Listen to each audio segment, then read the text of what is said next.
Coucou et bienvenue entre deux pages. Je vous retrouve aujourd'hui pour une vidéo bilan, le bilan du Cold Winter Challenge. Oui, ça y est, l'hiver est terminé et du coup on va faire le point ensemble sur les lectures que j'ai pu faire pour ce challenge.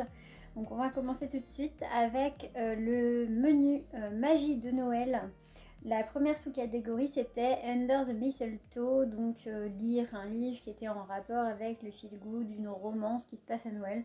Alors moi je suis pas très romance et voilà, donc pas de romance. Mais j'ai lu un feel-good que j'ai beaucoup aimé. Comme d'habitude je vous mettrai les couvertures par là.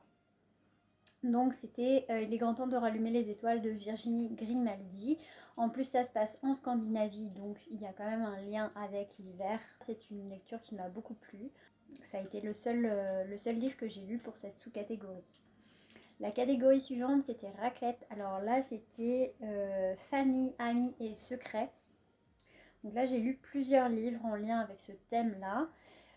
J'ai lu L'élégance des veuves d'Alice Ferney, où là on va suivre plusieurs générations de femmes, de la fin du 19e jusqu'à la fin du 20e. Donc je crois 5 ou 6 générations de femmes.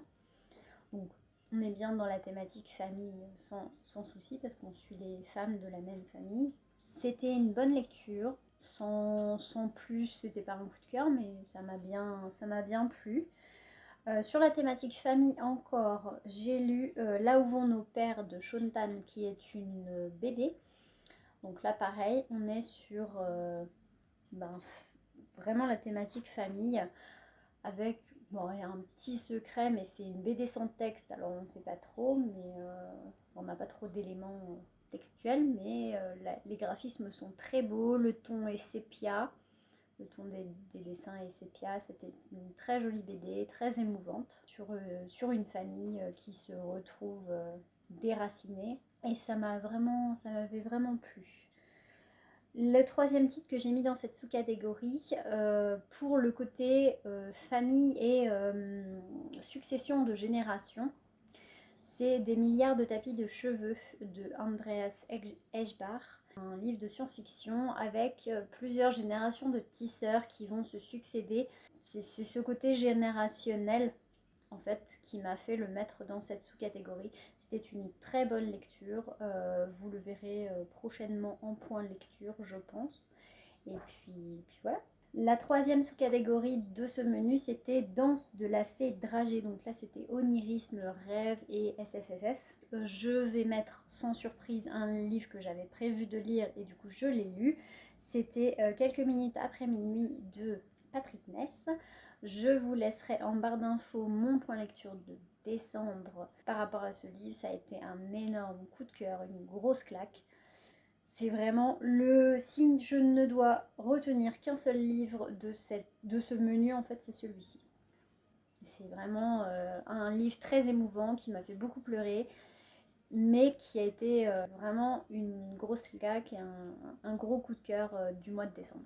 On passe au deuxième menu. Donc dans ce deuxième menu, c'est hiver mystérieux. La première sous-catégorie c'est Yule.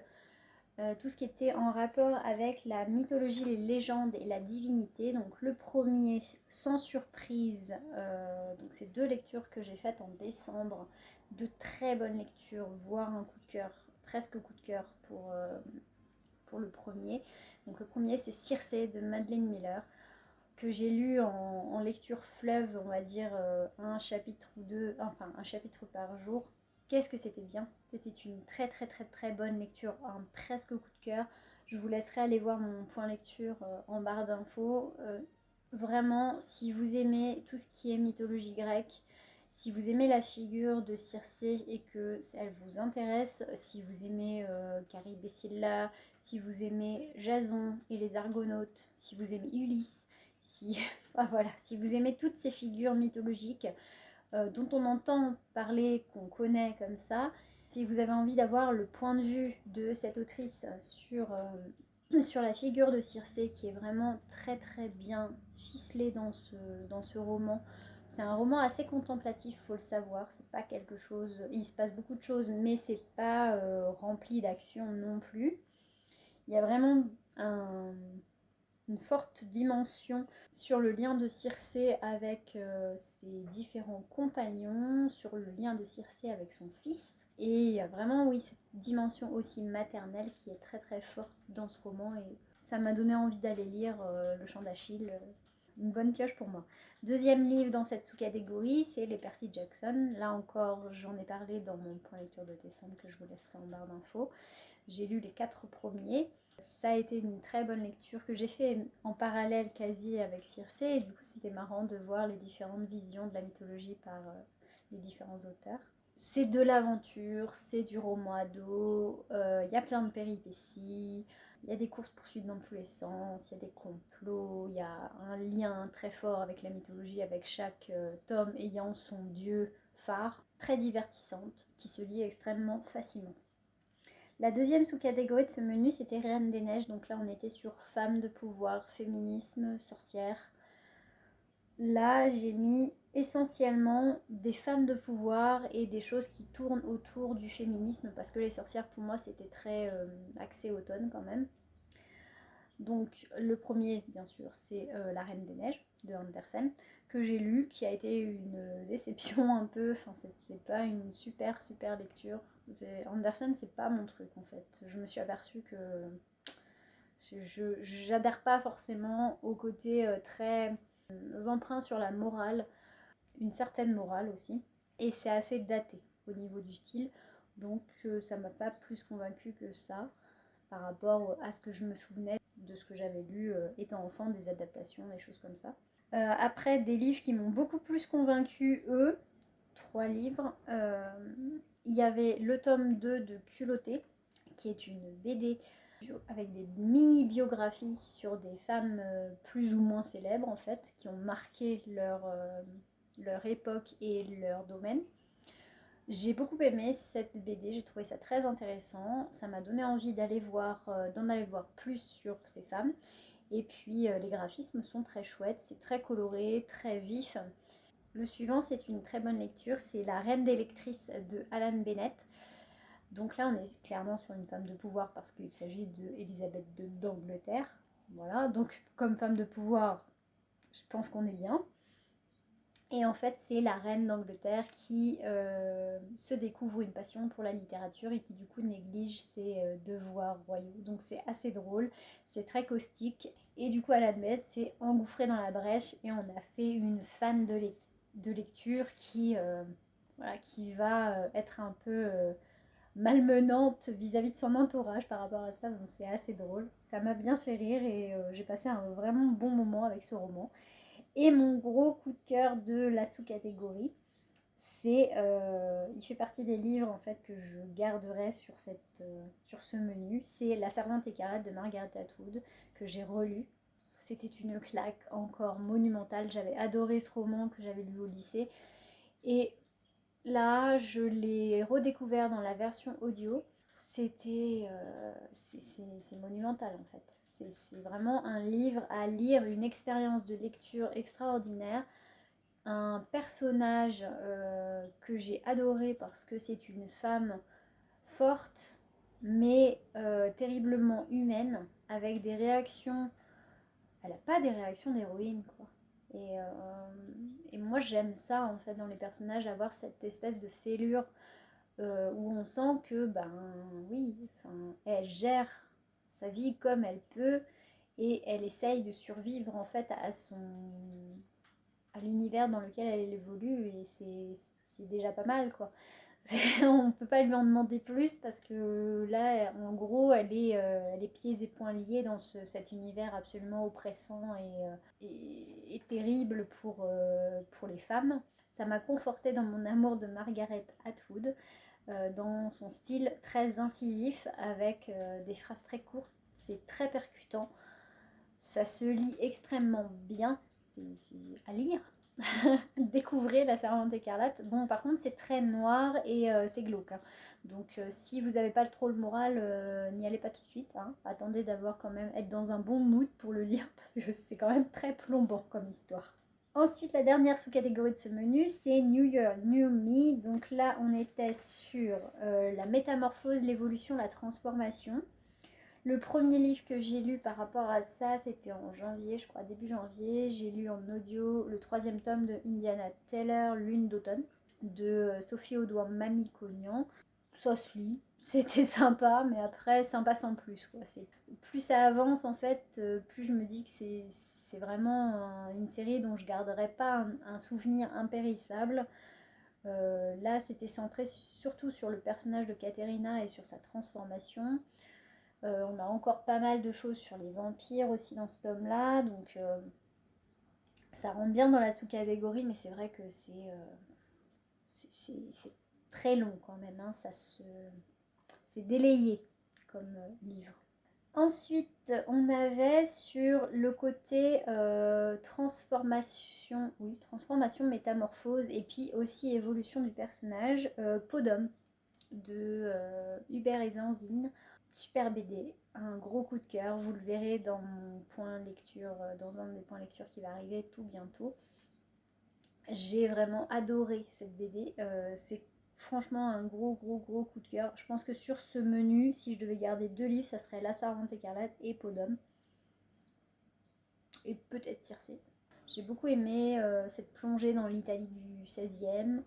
Je trouve qu'il y a de l'humour, il y a de la tendresse, il y a du bon sens aussi. Il y a un côté un petit peu irrévérencieux que j'ai bien aimé. Et puis voilà, puis les graphismes sont chouettes. Moi, ça me fait penser à des fresques antiques un petit peu au niveau du rendu des aplats. Je trouve ça c'est bien ficelé. Et sur le côté aussi, là pour le coup, sur le côté évolution vraiment du personnage, et puis un petit côté métamorphose vite fait. C'est pour ceux qui l'ont lu, ils comprendront. C'est Le Grand Méchant Renard de Benjamin Rainer, aussi en BD. Donc là, on a affaire à un renard qui va enlever des œufs de poule dans un poulailler et décider de les couver pour engraisser les poussins et pouvoir les manger plus tard. Tout ça en association avec un loup. Donc le côté évolution du personnage, parce que au final, le renard va finir par s'attacher à ses poussins. Et le côté métamorphose, parce qu'à un moment, le renard devient une poule. Et c'est un moment très, très drôle. Quand il est déguisé en poule, moi ça m'a fait extrêmement rire. Donc voilà, c'était pour ça que je l'ai mis dans cette sous-catégorie-là. On passe au 3e menu, c'était Marcher ensemble dans la neige. Donc la première sous-catégorie, Reine du Père Noël. Là on était sur animaux, nature writing, environnement, tout ça. Là j'ai voulu mettre plusieurs choses, déjà en lien avec les animaux. Donc les premières lectures en lien avec les animaux, je les ai faites essentiellement en février, donc vous les avez pas encore vues en point lecture, ça sera pour bientôt. C'est Histoire d'une mouette et du chat qui lui a appris à voler de Luis Sepulveda. On ne peut pas faire mieux qu'avec des animaux là. Pour le coup, l'histoire c'est une mouette pleine de pétrole qui atterrit sur le balcon d'un chat qui, dans son dernier soupir, lui demande de prendre soin de son œuf et de lui apprendre à voler, à la petite mouette. Ça se passe avec des chats, une bande de chats qui va adopter cette petite mouette et essayer de lui apprendre à voler, de chercher comment on fait pour apprendre à voler à un oiseau. C'est compliqué quand on est un chat. En lien avec les animaux, c'est tout à fait, voilà, il y a un petit message aussi par rapport à l'environnement et à l'écologie qui est non négligeable dans ce petit roman de Sepulveda qui m'a beaucoup plu. Le 2e roman en lien avec les animaux, c'est La ferme des animaux de George Orwell. Là, on est dans la campagne anglaise et dans une ferme, les animaux vont se rebeller et créer leur propre état, chasser les humains et créer leur propre état, sauf que ça va dégénérer comme souvent dans ce genre de société en vase clos. C'est comment naît une dictature. J'ai vraiment aimé ce roman, j'ai trouvé ça très très bien ficelé. C'est assez oppressant, mais c'est bien foutu et ça rend vraiment compte des mécanismes d'intégration par la population d'une dictature, en fait. Comment se laisser berner par ce genre de système. En lien plus avec la nature, tout ce qui est nature, c'est pas du nature writing, mais c'est en lien avec la nature, c'est vraiment en plein dedans. C'est Le Convoi de l'eau de Akira Yoshimura. Là, on est au Japon, dans la campagne japonaise, même la montagne japonaise. C'est en plein dans la nature, tout se passe dans cette espèce de vallée encaissée entre des montagnes, dans la brume, dans la forêt. Et on va suivre un narrateur un peu bizarre qui bosse en fait pour une société d'un barrage qui doit submerger en fait la vallée. Sauf que dans cette vallée, il y a un village avec des gens un peu qui vivent en autarcie là-dedans depuis des générations. C'était assez particulier comme lecture, c'est très onirique en fait, il y a vraiment un côté détaché dans cette lecture qui m'a un peu perturbée, c'est assez étrange. Mais c'est une très belle lecture, assez poétique au niveau des descriptions des paysages et ça donne envie en fait de se perdre dans cette vallée encaissée, dans les sources chaudes, tout ça. C'est vraiment très très beau. Et le dernier livre que j'ai mis dans cette catégorie, c'est un manga, c'est Minuscule le tome 1. On suit deux petites filles. Deux petites filles, en fait c'est des espèces de lutines qui font 9 cm de haut et qui vivent dans la forêt.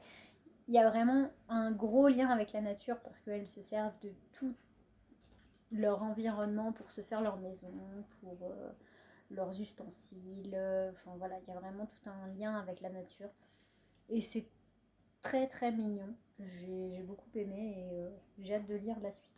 Donc on passe à la deuxième sous-catégorie de ce menu, c'était Aurore boréale. Donc là c'était voyage, aventure. C'est assez large. Du coup, j'ai mis 2 titres dedans. J'ai mis Le regard des princes à minuit de Eric Lhomme.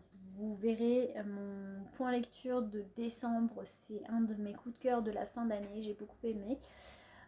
On est sur de l'aventure clairement parce que chaque scène se passe de nuit et en fait chaque personnage va avoir une aventure particulière, une épreuve à passer pour intégrer une espèce de société secrète de chevaliers qui est en lien avec les chevaliers de la Ronde. Enfin, je vais vous faire un truc plus détaillé dans mon point lecture.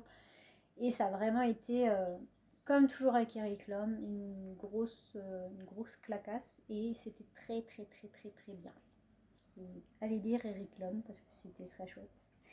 Le deuxième titre que j'ai mis dedans, c'est le tome 3 du Château des Étoiles de Alex Alice. Donc c'est les conquérants, les chevaliers de Mars. Oui, je crois. C'est les chevaliers de Mars.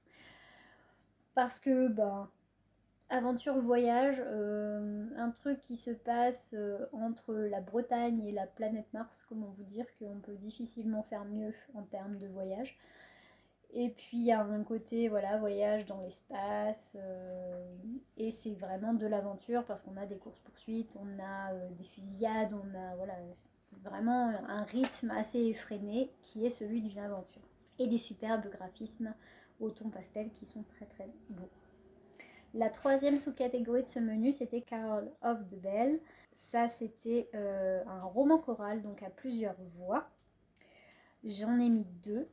Donc j'ai mis mon premier gros coup de cœur de l'année 2021 qui est le tome 1 de La Ville sans vent de Éléonore de Villepoix, puisqu'on va suivre tour à tour Lastianax qui est le jeune mage et Arca qui est une jeune fille qui vient de débarquer en ville et qui cherche son père qui normalement est mage dans la ville de Hyperborée.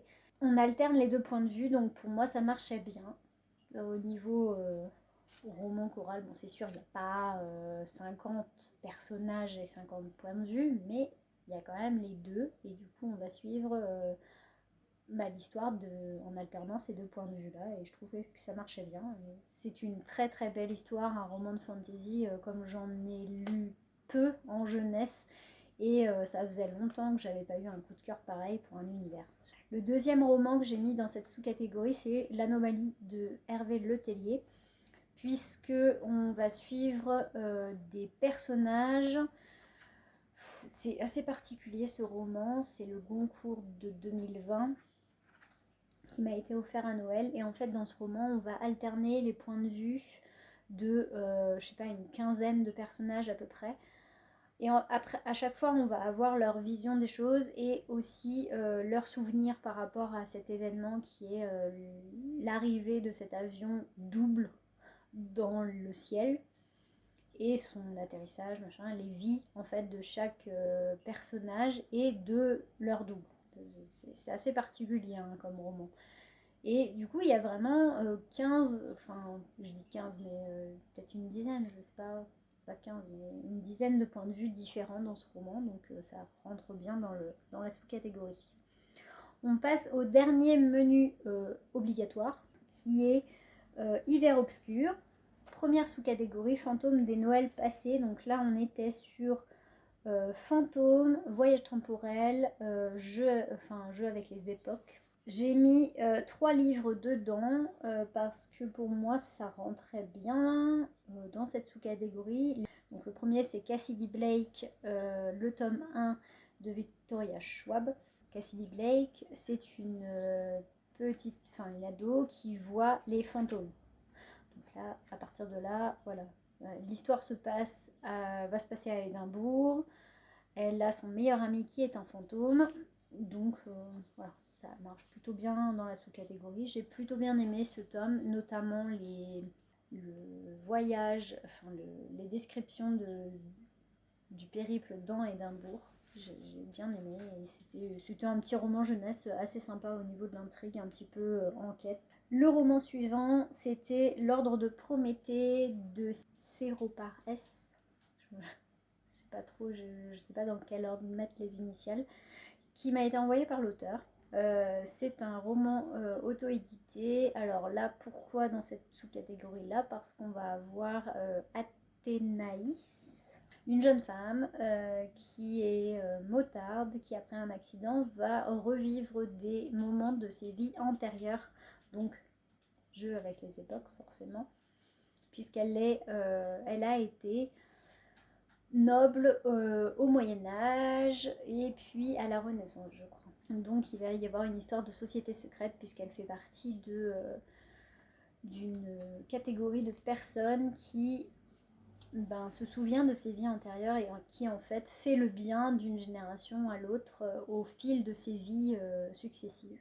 C'était pas mal. Il y avait une petite romance qui était là, mais après moi je suis pas fanat des romances, donc mais le côté historique était très sympa et le côté naviguer entre les époques était très chouette aussi. Deuxième sous-catégorie de ce menu, là j'ai mis 2 livres, donc dans Frissonner sous un plaid, on est sur thriller, horreur, épouvante. Alors horreur et épouvante, clairement c'est pas mon truc. J'ai mis un livre d'horreur, mais c'est vraiment parce que c'était une nouvelle et que c'était très bien écrit. Mais c'est pas ma came normalement. Et du coup j'ai mis un thriller et un livre d'horreur. Donc le livre d'horreur c'est une nouvelle, je vous en parle dans mon point lecture de décembre, ça a été une très bonne surprise. C'était Castelwood, le tome 2, la damnée de Castelwood de Michael Ruard. Donc je vous fais le laïus là-bas, allez voir. C'était une très bonne lecture. Et j'ai lu aussi Petit secret, grand mensonge de Liane Moriarty. Là encore, le point lecture arrive bientôt. Je l'ai lu en audio. C'était un thriller assez haletant, avec quand même des thématiques très dures. Un côté un peu rumeur et cancan qui m'a bien plu, qui m'a fait faire des bonds à des moments, parce que j'ai dit mais c'est pas possible, on peut pas se comporter comme ça. Mais c'était très sympa et c'est assez... oui, c'est assez haletant en fait comme thriller, ça a un bon rythme. La dernière sous-catégorie de ce menu, c'était Nuit du solstice, donc là c'était simple, il fallait lire un livre de moins de 300 pages. Comment dire que j'ai mis essentiellement des BD là-dedans, parce que voilà, j'avais envie de mettre les romans ailleurs, donc là j'ai mis que des BD. Des BD type classique, donc une cinquantaine de pages, donc ça rentre parfaitement dans la sous-catégorie. J'ai mis Picobog, le tome 1, donc vous aurez le point lecture tout bientôt. On suit Pico et sa sœur Anna. Ça ressemble un petit peu à Mafalda, c'est très drôle. Il y a des passages très tendres entre Pico et sa sœur. On est sur une vie quotidienne entre la famille, l'école. J'ai lu le tome 3 de Sorceline, à la recherche de mes origines, je crois. C'était très sympa, comme les premiers tomes, c'était très coloré, j'ai adoré la colorisation. Et puis on a le fin mot un petit peu du fin mot de l'histoire sur les origines justement de Sorceline et je trouvais ça assez sympa. Le twist final encore donne envie d'aller lire la suite. C'est souvent le cas avec cette BD là et voilà, ça m'a bien plu. J'ai lu aussi La boîte à musique, le tome 4. Là encore, j'aime bien la colorisation. Ça se déride un peu par rapport aux 3 premiers tomes que j'ai trouvé assez lents en termes de rythmique. Là, c'est un peu plus rythmé. Mais encore une fois, on est sur une intrigue annexe, en fait, une espèce d'enquête annexe. Ça avance pas trop sur le sujet principal. Alors, on verra après hein, pour la suite, mais c'est toujours aussi mignon et donc le personnage principal est toujours aussi attachant et voilà, ça donne envie de suivre cette série. Et pour finir, j'ai mis Les souris du Louvre, le tome 1 de Joris Chamblin, parce que c'est Joris Chamblin et que j'ai vu ce titre à la médiathèque. Je me suis dit, allez, on teste. Vu que j'avais adoré les carabines de cerises, j'ai testé. Et effectivement, c'était très mignon. On est au Louvre, bien sûr. Et en fait, au Louvre, vivent dans les sous-sols, dans les différents départements, des peuples de souris qui se sont acclimatés et qui ont adopté les mœurs des civilisations, enfin des ailes dans lesquelles ils vivent. Donc les souris qui ont les mœurs des Grecs, des Romains, des Mayas, des... voilà. Donc chaque peuple de souris et bien sûr il y a des guerres de territoire. Et ce secret n'est connu que d'un seul gardien du secret, un humain. Il cherche son successeur. C'est vraiment très mignon. J'ai aimé tout ce qui était en lien avec histoire et documentaire du Louvre, l'histoire du Louvre. Il y a toute une partie documentaire à la fin de la BD qui est très intéressante. Et on termine avec le menu bonus. J'ai donc pour Au chaud devant la cheminée, première sous-catégorie, c'était grands enfants, donc là un livre jeunesse. Alors autant dire que j'en ai lu quelques-uns. J'en ai mis 3 principalement. J'ai lu Les guerriers de glace de Estelle Faye parce que je l'ai mis là-dedans parce que clairement on est sur un monde où c'est dans le froid, il y a les guerriers de glace qui tous les ans viennent récupérer une jeune fille et cette année Léna a été désignée par le village pour faire l'objet du sacrifice, sauf que Alduin, le fils du chef, n'est pas de cet avis vu que Léna est sa meilleure amie. C'est très simple au niveau de l'intrigue, mais je trouve la résolution de l'histoire de ce premier tome assez intéressante. Ça permet aux jeunes lecteurs de s'initier à tout ce qui est fantasy sans avoir quelque chose de trop complexe. Les illustrations de Nancy Peña sont assez belles. Je vous laisserai aller voir mon point lecture de décembre par rapport à ça. J'ai lu aussi Sherlock Lupin et moi, le tome 8. On est sur une enquête, encore une fois, hein, de Sherlock Lupin et Irène sur des meurtres qui ont lieu au British Museum dans l'aile de l'égyptologie. Et voilà, en lien avec une malédiction qui aurait eu lieu sur les fouilles d'un temple égyptien. J'ai bien aimé, encore une fois, c'est assez simple au niveau de la résolution, mais c'est vraiment des lectures doudou. Moi, ça me convient tout à fait, cette série, à lire de temps en temps comme ça. La même chose pour le suivant, le tome 1 de Lily Gott. Je vous laisserai aller voir mon point lecture. Chris Riddle, vous savez que j'aime beaucoup. Et puis là, on est sur le premier tome de cette série où on va suivre Lily dans le manoir des frissons frissonnants.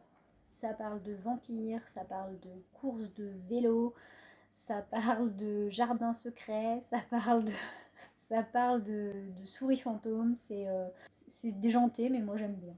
La deuxième sous-catégorie de ce menu, comme j'avais prévu, j'ai lu Le Maître des Livres. J'ai terminé la série, je vous laisserai aller voir mon point lecture par rapport à ça parce que j'ai adoré finir cette série de mangas. J'ai vraiment beaucoup aimé. Si vous aimez la littérature jeunesse, foncez. Si vous aimez tout ce qui est contemporain et petite vie dans une mini-société, foncez, c'est génial. Et puis voilà.